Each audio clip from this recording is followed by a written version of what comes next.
नमस्कार, खास खबर में आपका स्वागत है। मैं हूं आपके साथ भावना त्रिपाठी। 1 जुलाई से 3 नए आपराधिक कानून देश भर में लागू हो गए हैं। इसमें 1860 में बनी आईपीसी की जगह भारतीय न्याय संहिता, 1898 में बनी सीआरपीसी की जगह भारतीय नागरिक सुरक्षा संहिता और 1872 के इंडियन एविडेंस एक्ट की जगह भारतीय साक्ष्य अधिनियम ने ले ली है। 1 जुलाई से लागू हो रहे आपराधिक प्रक्रिया तय करने वाले 3 नए कानूनों में त्वरित न्याय सुनिश्चित करने के लिए एफआईआर से लेकर फैसले तक को समय सीमा में बांधा गया है। इसके साथ ही आपराधिक ट्रायल को गति देने के लिए नए कानून में 35 जगह टाइमलाइन जोड़ी गई है। शिकायत मिलने पर एफआईआर दर्ज करने, जांच पूरी करने, अदालत के संज्ञान लेने, दस्तावेज दाखिल करने और ट्रायल पूरा होने के बाद फैसला सुनाने तक की समय सीमा तय है। इसके साथ ही आधुनिक तकनीक का भरपूर इस्तेमाल और इलेक्ट्रॉनिक साक्ष्यों को कानून का हिस्सा बनाने से मुकदमों के जल्दी निपटारे का रास्ता आसान हुआ है। शिकायत, समन और गवाही की प्रक्रिया में इलेक्ट्रॉनिक माध्यमों में के इस्तेमाल से न्याय की रफ्तार तेज होगी। इसके साथ ही विपक्ष की ओर से विरोध भी शुरू हो गया है। कांग्रेस सांसद मनीष तिवारी का बयान सामने आया है। उन्होंने कहा कि तीनों कानूनों को तुरंत रोका जाए। हालांकि अब देखना होगा कि इस बदलाव से धरातल पर क्या बदलाव आएगा।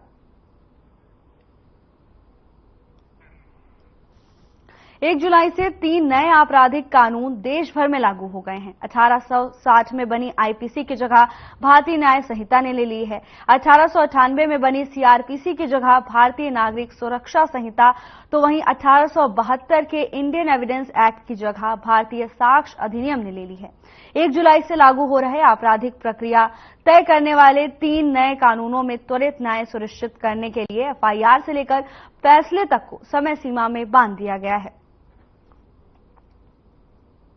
इसके साथ ही आधुनिक तकनीक का भरपूर इस्तेमाल करने और इलेक्ट्रॉनिक साक्ष्यों को कानून का हिस्सा बनाने में मुकदमों के जल्दी निपटारे का रास्ता भी आसान हुआ है।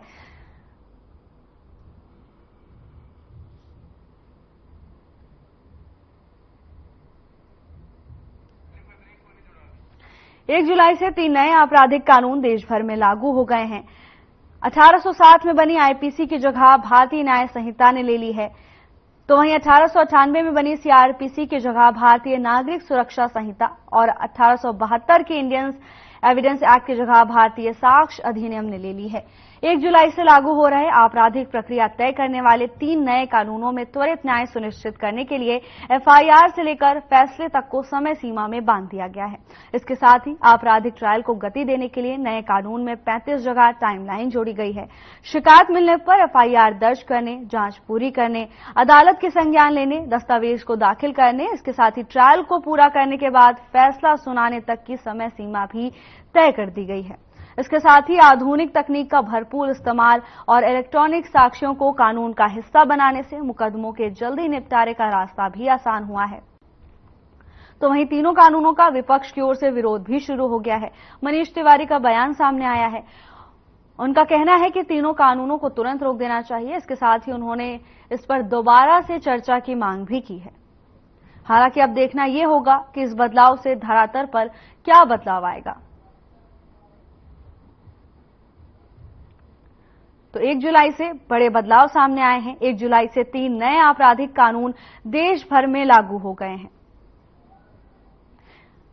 आपराधिक प्रक्रिया तय करने वाले 3 नए कानूनों में तुरंत न्याय सुनिश्चित करने के लिए एफआईआर से लेकर फैसले तक को भी समय सीमा में बांध दिया गया है। किसी भी प्रक्रिया की शुरुआत एफआईआर से ही होती है। आपराधिक ट्रायल को गति देने के लिए नए कानून में 35 जगह टाइमलाइन जोड़ी गई है। इसके साथ ही शिकायत मिलने पर एफआईआर दर्ज करने से लेकर दस्तावेज दाखिल करने और ट्रायल पूरा होने के बाद फैसले को लेकर भी समय सीमा तय कर दी गई है।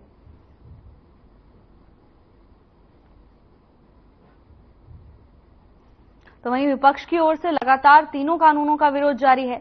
कानून को तुरंत रूप से रोक देने की बात भी की जा रही है। दोबारा चर्चा की मांग भी उठाई गई है।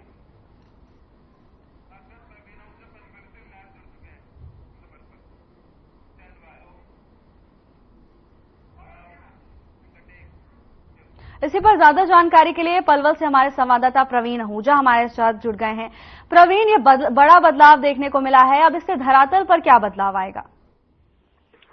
भावना, सबसे पहले बता देते हैं कि इस समय जो नए कानून को लेकर पूरी जो है न्याय प्रक्रिया को हम लेकर बात कर लेते हैं। पूरा बदलाव किया गया और बदलाव ऐसा किया गया है कि तमाम जो महिलाएं हैं, बच्चे, उनके लिए विशेष प्रावधान दिया गया, जिसमें सबसे पहले तो ये बता देते हैं कि इस समय जो कानूनों में जो बदलाव किए गए उसमें सबसे पहले तो भारतीय न्याय संहिता और भारतीय साक्ष्य अधिनियम और भारतीय नागरिक सुरक्षा को लेकर सबसे पहले जो बड़ी बात कही गई, इसमें जो बदलाव किए गए, ये पुराने समय के जो लगातार काफी पुराने समय से ये कानून चले आ रहे थे, उसको बदलना भी बेहद जरूरी था। जबकि पिछली सरकार के कार्यकाल के दौरान यह भी बताया गया था कि कानून में संशोधन करना बेहद जरूरी है, क्योंकि लगातार पुराने कानूनों के तहत जो अपराधी हैं वो कहीं न कहीं अपने बीच बचाव करके अदालत में अपनी कहीं कमी पेश करके हमेशा बच जाया करते थे। तो उनको लेकर जब सरकार ने इस मामले को संज्ञान में लिया तो कहीं न कहीं कानूनों में कमी पाई गई थी, तो उसको लेकर कानून का बदलाव करना बेहद जरूरी हो गया था, क्योंकि लगातार अपराधी कानून के सहारा लेकर जो बचाव करके चले जाते, फिर दोबारा अपराध की श्रेणी में आ जाते थे। तो बार बार ये प्रक्रिया चल रही थी, तो उसको लेकर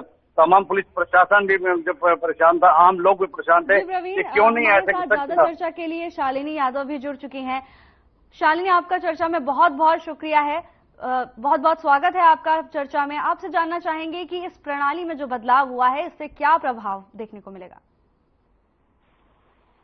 देखिए, ये जो संशोधन हुए हैं, जो नए कानून लाए गए हैं, कई कानूनों के सेक्शंस जो है वो कम कर दिए गए हैं, इम्प्रिजनमेंट कई केसेस में बढ़ा दिया गया है। तो ये जाहिर सी बात है कि सरकार ने काफी ऐसे चेंजेस किए हैं जिनकी बहुत वक्त से जरूरत थी। और कानून में संशोधन हमेशा होते रहने चाहिए, कानून वक्त के हिसाब से बदलते जाने चाहिए। और कई कानून हमने देखे हैं, चाहे सेडिशन एक्ट हो, चाहे इंडियन एविडेंस एक्ट हो, इनमें कई ऐसे प्रोविजंस थे जो हमारे कानून जो है वो ब्रिटिश टाइम से, कॉलोनियल टाइम से बनाए गए थे। तो वो वक्त के साथ रहते हुए ना रेलेवेंट रह गए और एक स्वतंत्र देश के नियमों के हिसाब से भी, की जरूरतों के हिसाब से वो पूरे भी नहीं पड़ते, और कई ऐसे हैं जिनकी जरूरत भी नहीं है। क्योंकि वो जो कानून थे वो बनाए गए थे जब एक तरह की प्रणाली जो थी वो शासक के रूप में काम करना चाहती थी, ना कि समर्थक के रूप में, ना कि एक हमारे रिप्रेजेंटेटिव थे। वो रूल के लिए बने थे, दबाने के लिए बनाए गए थे। तो ये कानूनों में संशोधन होना बहुत जरूरी था। शालिनी जी, ऐसे कौन से प्रावधान में बदलाव आए हैं जिससे न्याय की अवधारणा को मजबूती मिलेगी? देखिए, इंडियन एविडेंस एक्ट है जिसके 166 सेक्शंस थे, उनमें वो बीएसए के द्वारा रिप्लेस किया जा रहा है, जिसमें 170 सेक्शंस हैं। 24 सेक्शन है जिनमें चेंजेस हो रहे हैं, 2 नए सब सेक्शंस हैं, 6 सेक्शंस को डिलीट किया गया है। और जिस तरह के नए कानून बनाए गए हैं उनमें ऐसा है कि जो इम्प्रिजनमेंट है कई केसेस में बढ़ाई गई है, जिसमें कहा गया है कि जिसमें सिटीजन और डिग्निटी पहले आनी चाहिए और जस्टिस पहले आना चाहिए। सबसे बड़ा एम्फेसिस जो है वो अब जो है वो ये कह रहे हैं सरकार की, डंडे की बजाय डेटा जो है उससे ज्यादा पुलिस फोर्स काम करेगी। कि कहने का मतलब है कि जस्टिस जो है वो सिटीजन्स के राइट्स को ज्यादा सेफगार्ड करेगा। पनिशमेंट के ऊपर इतना एम्फेसिस नहीं डालने की बजाय ये राजद्रोह वाला जो सेक्शन है उनमें चेंज किया गया, उनको हटा दिया गया है। तो ये वाले कुछ ऐसे हैं क्रिमिनल जस्टिस के लिए भी जो काफी जरूरी थे और मेरे ख्याल से काफी अच्छा हुआ है। पर देखना यह है कि पुलिस इसको किस तरीके से इम्प्लीमेंट कर पाती है। प्रवीण का रुख कर लेते हैं। प्रवीण, आपके साथ भी वकील मौजूद हैं, उनसे हम जानना चाहेंगे, आप उनसे कुछ डिटेल में जानकारी अगर ले पाएं तो।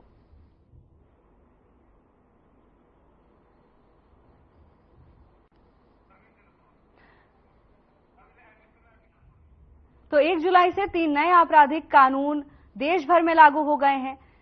नई आईपीसी की जगह भारतीय न्याय संहिता ने ले ली है, सीआरपीसी की जगह भारतीय नागरिक सुरक्षा संहिता ने ले ली है, तो वहीं इंडियन एविडेंस एक्ट की जगह भारतीय साक्ष्य अधिनियम ने ले ली है। 1 जुलाई से लागू हो रहे आपराधिक प्रक्रिया तय करने वाले तीनों नए कानून में त्वरित न्याय सुनिश्चित करने के लिए एफआईआर से लेकर फैसले तक को भी समय सीमा में बांधा गया है। इसके साथ ही आपराधिक ट्रायल को गति देने के लिए नए कानून में 35 जगह टाइमलाइन भी जोड़ दी गई है। शिकायत मिलने से लेकर ट्रायल पूरा होने के बाद फैसला सुनाने तक की समय सीमा भी तय कर दी गई है। प्रवीण, आपसे जानना चाहेंगे क्या इसे त्वरित न्याय सुनिश्चित करने की ओर एक कदम माना जा सकता है? भावना, मैं बता रहा हूँ, मेरे साथ इसमें राजेंद्र खत्री अधिवक्ता हैं पलवल से, जो कि बहुत अच्छे पेशेवर वकील हैं। वो मेरे साथ हैं, वो खुद कानून की अच्छी जानकारी रखते हैं और काफी लोगों से अच्छे संबंध भी है और बहुत अच्छे से न्याय पूर्वक हमेशा उनका साथ रहा है। मैं एक बार उनसे बातचीत कर लेता हूँ कि किस तरह के कानून में प्रावधान किए गए। राजेंद्र जी, सबसे पहले तो ये बताइए कि जो कानून जो नए बनाए हैं उसमें क्या आम लोगों को कहीं राहत मिलती नजर आ रही है? इससे आम लोगों को काफी राहत मिलेगी। इसमें जो नया परिवर्तन जो किया गया है उसमें 90 दिन के अंदर रिपोर्ट सबमिट करानी होगी और जिससे मुलजिम एब्सेंट हो जाते थे तो उनकी प्रक्रिया बंद हो जाती थी। अब बंद नहीं होगी, इसमें न्याय प्रक्रिया कंटिन्यूस चलती रहेगी, जिससे जल्द से जल्द न्याय मिल सकेगा। कुछ ये भी प्रावधान रखा गया है कि जो भी साक्ष्य हैं वो अब वीडियो कॉन्फ्रेंसिंग भी चलेगी, वीडियो भी जुटाए जाएंगे, फोटो भी होगी और ऑडियो भी इसमें जो जरूरी रखा गया। तो तमाम चीजों को काफी महत्व दिया गया, क्योंकि जो लगातार जो लोग जो अपराधी हैं वो नई नई टेक्निक से अपराध कर रहे हैं, तो उन पे कहीं अंकुश लग सकता है। जो अब वीडियोग्राफी और ये एविडेंस एक्ट के अंदर कई बार डॉक्टर्स जो आ नहीं पाते थे उनको ऑन कॉल वीडियोग्राफी के द्वारा एविडेंस हो सकेगी। अपराधी अगर नहीं आ पाता है और वो जेल में बंद है तो उसकी भी वीडियो कॉन्फ्रेंसिंग के थ्रू गवाहियां हो सकेंगी और उसको लाने की जरूरत नहीं पड़ेगी। और जो नई टेक्निक आ रही है, अपराधी नए नए तरीकों से साइबर क्राइम को बढ़ावा दे रहे हैं, तो पुलिस भी और कानून में भी नया संशोधन जरूरी था। जो अब इस नए कानून में संशोधन हुए हैं उससे काफी राहत मिलेगी लोगों को। महिलाएं और बच्चों की सुरक्षा को लेकर भी सरकार पहले से बहुत चिंता में थी और जो कानून में बदलाव किए गए उसमें कहीं कुछ प्रावधान किया गया। हाँ जी, जो दहेज के जो मुकदमे होते थे 498A में दर्ज होते थे, उनको अब 85 भारतीय न्याय संहिता अधिनियम के तहत दर्ज किया जाएगा और 90 दिन के अंदर उसकी जांच पूरी करके उसमें जल्द से जल्द रिपोर्ट सौंपी जाएगी। जैसे कि कोई हत्या होती थी तो धारा 302 लगाई जाती थी, या रेप का मामला होता था 307 भी लगाया जाता, तो तमाम धाराओं में कहीं नंबरों में भी बदलाव किया गया। वो क्यों किया गया, उससे क्या कारण है और क्या उससे कहीं आम जनता को इसे कहीं राहत मिल सकती है? जो 302 की जो धारा थी उसको 103 भारतीय न्याय संहिता के तहत रखा गया है। जो 304A थी एक्सीडेंट वाली उसको 106 में रखा गया। जो डोरी डेथ 304B थी उसको 80 में रखा गया। जो 307 थी उसे 109 में रखा गया। इस तरह कानून में काफी परिवर्तन किया गया है, जिससे थोड़ा सा दिक्कतें तो आएंगी पर लेकिन इससे वकीलों को और पब्लिक को काफी संभावना है कि मदद मिलेगी कि न्याय प्रक्रिया में सुधार काफी अच्छा हुआ है। अंग्रेजों के काल के समय से ये चला आ रहा था, उसमें सरकार पिछले लंबे समय से बदलाव की अपेक्षा रख रही थी या बदलाव आया है, तो इसमें लगभग क्या मानते थे कि कितने जो है कितने लगभग बदलाव किया गया? लगभग 46 के करीब बदलाव धाराओं में किया गया है जो टोटल किया गया है। पर बाकी उनकी संख्या कहीं किसी को आगे कर दिया गया, किसी को पीछे कर दिया गया, कुछ साक्ष्यों में भी चेंज किया गया है, जिससे थोड़ी सी दिक्कतें आएंगी पर लेकिन इससे न्याय प्रक्रिया दुरुस्त और मजबूत बनेगी। गैंग रेप के मामले में सरकार बहुत चिंता में थी। उन्होंने बताया कि इस जो नए कानून है उसमें कहीं 20 वर्ष तक की जेल में रहने का भी प्रावधान दिया गया, तो क्या ये सही है इसमें? जी, जो 376 की जो धारा थी उस पर 64 भारतीय दंड न्याय संहिता का नया लागू होगी धारा और उसमें कड़ी से कड़ी सजा का प्रावधान रखा गया है। 20 वर्ष उम्र के तक की सजा का प्रावधान रखा गया। राजेंद्र जी का कहना है कि काफी आपके पास वापस आना चाहेंगे, आपसे जानना चाहेंगे कि डिजिटल साक्ष्यों को मान्यता दे दी गई है, अब उन्हें भी इंक्लूड किया जाएगा, ये कितना बड़ा कदम माना जा सकता है? देखिए, डिजिटलाइजेशन होने का एक सबसे बड़ा फायदा ये रहा है कि जस्टिस सिस्टम में इसको इंक्लूड किया गया है। खास करके कोविड टाइम पे जब हमने देखा, जब बहुत से प्रोसीडिंग्स ऑनलाइन होने लगे, तो डिजिटलाइजेशन में एक काफी इम्पोर्टेंट चीज ये रही डिजिटल विटनेसेस की। देखिए, कई बार विटनेसेस की प्रेजेंस केसेस में बहुत मुश्किल हो जाती है, विटनेसेस अपनी प्रेजेंस नहीं दे पाते हैं क्योंकि उनको डिस्टेंस ट्रैवल करना पड़ता है, टाइम होता है। तो डिजिटल विटनेसेस जो हैं, इस पूरे प्रोविजन से जो न्यायिक प्रक्रिया है वो काफी सुदृढ़ होगी और स्मूथ भी होगी, और जो टाइमलाइन है केसेस का वो भी शॉर्ट हो जाएगा, क्योंकि अभी हम काफी टाइम पे देखते थे कि अगर विटनेसेस नहीं आते थे केसेस में, विटनेसेस प्रेजेंट नहीं हो पाते थे, आना मुश्किल होता था, या एक प्रोविजन हुए वो एब्सेंट भी हो जाते थे, तो केसेस बहुत लंबे खींचते थे। तो डिजिटल विटनेसेस एक बहुत ही इम्पोर्टेंट प्रोविजन है जो इंक्लूड किया गया है, और खासकर कि जो ये पूरी न्यायिक प्रक्रिया में जितने चेंजेस हैं वो मेरे हिसाब से खासकर कि जेंडर स्पेसिफिक बहुत ज्यादा हैं। विमेन, चिल्ड्रन और ट्रांसजेंडर्स के लिए बहुत ही इम्पोर्टेंट है। इसमें एक 0 FIR वाली जो प्रोविजन है, जो भी आप डिजिटल भी कर सकते हैं, वो भी एक बहुत इम्पोर्टेंट प्रोविजन है। शालिनी, आपने बताया कि महिलाओं, बच्चों और ट्रांसजेंडर्स के लिए इसमें बहुत कुछ खास है। ऐसे में जानना चाहेंगे ट्रांसजेंडर्स के लिए क्या कुछ बदलाव किए गए हैं, उन्हें इससे क्या फायदा है? देखिए, ट्रांसजेंडर्स के लिए ये है कि जेंडर का जो पूरा डेफिनेशन है उसके अंदर ट्रांसजेंडर लोग भी इंक्लूड हो गए हैं। जैसे कई ऑफेंसेस होते थे जो औरतों के खिलाफ होते थे, तो उसमें मुश्किल ये हो जाती थी कि उनको जेंडर में किस तरीके से स्पेसिफाई किया जाए। तो ना वो मेल में आते थे, कई कानून की जो लैंग्वेज थी वो या तो विमेन या मेन, स्त्री या पुरुष की भाषा में थी। तो इससे क्या होता था कि लीगली डिफाइन करना भी बहुत मुश्किल हो जाता था कि कहाँ पे इन लोगों को इंक्लूड किया जाए। तो ट्रांसजेंडर लोगों को एक सेपरेट कैटेगरी या जेंडर के अंदर इंक्लूड करने में फायदा ये रहा कि कई ऐसे क्राइम्स हैं जो खास करके महिलाओं की तरफ होते हैं, तो वो अब ट्रांसजेंडर जो लोग हैं उनके ऊपर भी एप्लीकेबल होंगे, जिनसे कि हम देखते हैं कि जो ये इस एम्बिट में नहीं आते थे, जैसे रेप हो गया और सेक्सुअल वायलेंस के एक्ट हो गए। तो ये सारे प्रावधान, जो सारी सुविधाएं कानून एक औरत को जो सुरक्षा प्रदान करता है, वही एक ट्रांसजेंडर को भी प्रोवाइड करेगा। जी प्रवीण, समय की मांग है बदलाव। अब कानून व्यवस्था में बदलाव कर दिया गया है, लेकिन ऐसे में जिस चीज की सबसे ज्यादा जरूरत है वो है जागरूकता।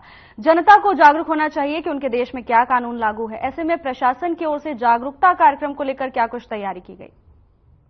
जी भावना, बिल्कुल बता देना चाहता हूं कि इस समय तमाम जिले के जितने भी थाने हैं सभी पर आम जनता को जागरूक करने के लिए पोस्टर वगैरह लगाए जा रहे हैं। उनमें कानूनों की जानकारी भी दी जा रही है कि ये नए कानून जो है पूरे देश में अब 1 जुलाई से लागू हो गए हैं और इन्हीं के तहत तमाम जितने भी अपराधी होंगे उनके खिलाफ तमाम थानों में जो है FIR दर्ज की जाएगी। सबसे एक बड़ी बात एक और भी इसमें आई है नए कानूनों में कि 0 FIR के तहत आप पूरे हिंदुस्तान में कहीं भी अगर आपके साथ घटना घटी है, संबंधित उसी थाने में आप FIR करा सकते हैं। ये नहीं कि संबंधित आप जो आपके गृह क्षेत्र है वहां कराएंगे, लेकिन आप कहीं भी करा सकते हैं। और इसके साथ साथ जो एक सबसे बड़ी अच्छी चीज देखी गई है, इसमें समय तय सीमा भी नियुक्त की गई है कि जो भी काम होगा, जो भी जांच होगी वो समय के अनुसार होगी और जो भी उसमें कमी पाई जाएगी उसके खिलाफ कार्रवाई भी की जाएगी और तय समय के अनुसार ही अदालत में प्रक्रिया जारी होगी। अदालत के अनुसार ही उसे तय समय के अनुसार उसमें सजा भी नियुक्त की जाएगी। तो ये तमाम चीजें हैं जो जिसमें तय की गई है, वो उसमें जो है ये बहुत जरूरी है, बहुत अच्छी चीज देखने को मिली है। इसके साथ साथ जो अधिवक्ता है राजेंद्र जी, उनका कहना है कि तमाम जो चीजें हैं वो काफी लाभदायक है और इसके साथ साथ अब आने वाले समय में लोगों को काफी राहत मिलेगी और राहत के साथ साथ एक न्याय प्रक्रिया है वो मजबूती होगी और कहीं ना कहीं जाएगी कि जो लोग लंबा इंतजार करते थे अपने न्याय के लिए उसमें अब कमी आएगी। राजेंद्र जी, सबसे बात तो ये पूछ लेते हैं कि इस समय जो कानून में बदलाव किया है उसमें महिलाओं को भी विशेष ध्यान दिया गया और बच्चों को भी ध्यान दिया गया है और डिजिटल मामलों में तवज्जो दी गई है। जी, जो डिजिटल मामले हैं उनमें काफी तवज्जो दी गई है और जो साक्ष्य के रूप में साक्ष्य किए जाएंगे, वीडियोग्राफी और उन सबको एक एविडेंस एक्ट के तहत माना जाएगा। पहले ज्यादा यूज नहीं होते थे, लेकिन अब जो साइबर क्राइम हो रहे हैं और बच्चियों के साथ जो अपराध हो रहे हैं उनमें इस तरह की जो रिपोर्टिंग की जाएगी तो उससे बहुत अच्छा साक्ष्य और एविडेंस इकट्ठा हो सकेगा, जिससे कोई भी अपने किए हुए से मुकर नहीं सकता। जो पूरे हिंदुस्तान में अगर कहीं भी आपके साथ घटना घटती है, 0 FIR हुई है, तो उसमें लोग किस नजर से देखते हैं? 0 FIR का मतलब है आप कहीं भी अपनी एक एप्लीकेशन दीजिए, वहां FIR दर्ज करके और ये पता किया जाएगा कि किस एरिया की ये घटना है, वहां से 0 FIR दर्ज करके उसको वहां भेज दिया जाएगा और कहीं भी आप उस एप्लीकेशन मूव करके उस क्राइम के लिए आप अपना FIR दर्ज करा सकते हैं। जो कानूनों में बदलाव किया गया तो उसको कहीं लगता नहीं है कि तमाम जो अधिवक्ता हैं उनको कहीं ना कहीं दिक्कत का सामना भी करना पड़ेगा? हाँ जी, दिक्कतों का सामना तो करना पड़ेगा। कोई भी नई चीज आती है तो उसमें समस्या तो आती है, पर लेकिन इससे अच्छा है परिवर्तन, समय के हिसाब से परिवर्तन जरूरी है। प्रशासन तमाम कानून, समय का अभाव है, आपको रोकना चाहेंगे। आपका बहुत बहुत शुक्रिया तमाम जानकारी हमारे साथ साझा करने के लिए। शालिनी जी, आपसे जानना चाहेंगे कि पुलिस और कोर्ट की सीमा भी तय कर दी गई है, इसको लेकर क्या कुछ डिटेल है? देखिए, पुलिस और कोर्ट की सीमा को लेकर जो है इसके ऊपर अलग अलग लोगों के अलग अलग मत हैं इस वक्त। कई लोगों का मानना है कि जिस तरीके से ये कानून इम्प्लीमेंट किए गए हैं बहुत फटाफट बिना डिबेट के, वो कई मायनों में पुलिस को जो कि हम एक्स्ट्रा जुडिशियल अथॉरिटीज कहते हैं को जरूरत से ज्यादा पावर्स दे रहे हैं और कहीं पे सिविल लिबर्टीज को का ये हनन है, को ये लिमिट कर रहे हैं। दूसरी तरफ कई लोगों का मानना है और जो कि सही है, कई प्रावधान ऐसे हैं कानून में जो एक्चुअली सिटीजन सेंट्रिक हैं। तो न्यायिक प्रक्रिया को सुदृढ़ करने का भी एक अटेम्प्ट है कई मायनों में, लेकिन कई मायनों में ऐसा लग रहा है कि जैसे डाइल्यूशन भी हुआ है। शालिनी जी, किसी भी चीज के इम्प्लीमेंटेशन को देखा जाए तो एक बहुत बड़ा चैलेंज होता है। ऐसे में लॉयर ही हैं जो लंबे समय से प्रैक्टिस करते आ रहे हैं, अब उन्हें किन बदलावों का सामना करना पड़ेगा, कितना बड़ा चैलेंज उनके लिए? देखिए, लॉयर की जहां तक बात करते हैं यहाँ, तो मेरे ख्याल से लॉयर कम्युनिटी एक ऐसी है जो काफी फ्लेक्सिबल होती है अपनी अप्रोच को लेके और अपने कार्यशैली में, क्योंकि कानून का दायरा इतना बड़ा है कि उसमें चैलेंजेस लगातार आते रहते हैं। तो जहां तक लॉयर्स की बात कर रहे हैं आप, अगर सबसे ज्यादा बड़ा चेंज लॉयर्स के एंड पे अगर आप बात करें तो टेक्नोलॉजिकल इंटीग्रेशन का आएगा।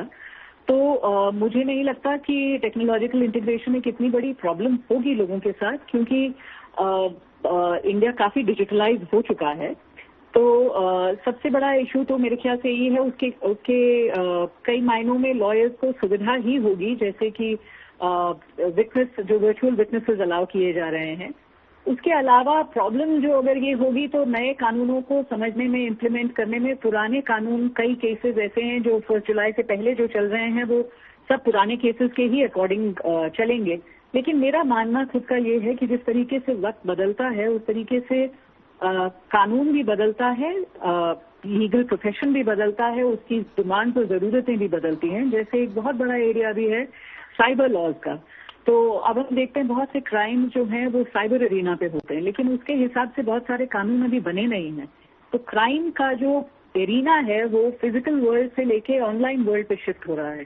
तो जब उसके लिए नए कानून आएंगे तो लॉयर्स को उसके लिए भी बदलना पड़ेगा। तो लॉयर्स का तो एक ऐसा पेशा है जो लगातार बदलता रहता है। तो मुझे लगता नहीं है कि इसमें कोई जो चैलेंजेस आएंगे वो ऐसे हैं कि लॉयर्स उसको ओवरकम नहीं कर सकते हैं। शालिनी जी, आपका बहुत बहुत शुक्रिया तमाम जानकारी हमारे साथ साझा करने के लिए। तो 1 जुलाई से नए कानून लागू हो चुके हैं, जिसके बाद लगातार धरातल पर प्रभाव भी देखने को मिलेगा। फिलहाल के लिए बस इतना ही। जल्द हाजिर होंगे नई अपडेट्स के साथ। नमस्कार।